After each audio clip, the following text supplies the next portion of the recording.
என்ன கோவிலுக்குள்ளேயே வந்திருக்கேள்?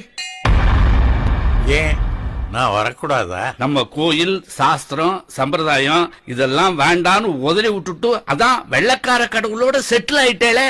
கோவில்னா என்ன தெரியுமோ? கோ என்றால் ராஜா, இல் என்றால் இல்லம். ராஜா வாழும் இல்லம். நான் போறதுக்கும் கோவில்னு தான் பேரு. என்ன என் ராஜா பேரு இயேசு கிறிஸ்து.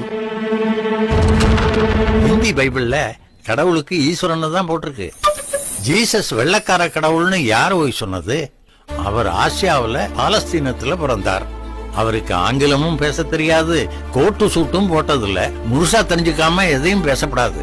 விக்கிரகமே தப்புன்னு சொல்றவா எதுக்கு கோயிலுக்குள்ள வந்தேன்னு கேட்டேன். அது தப்பா?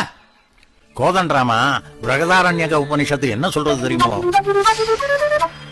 வாக்கியோவை பிரம்மா அப்படின்னா வார்த்தை தான் கடவுள்னு அர்த்தம். பிரம்ம விந்து உபனிஷத் என்ன சொல்றது தெரியுமோ?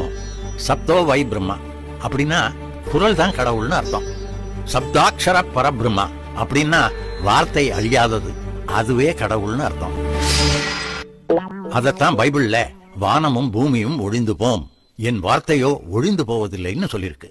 யோவான் 1:1 ஆதியிலே வார்த்தை இருந்தது, அந்த வார்த்தை தேவனிடத்தில் இருந்தது, அந்த வார்த்தை தேவனாய் இருந்தது.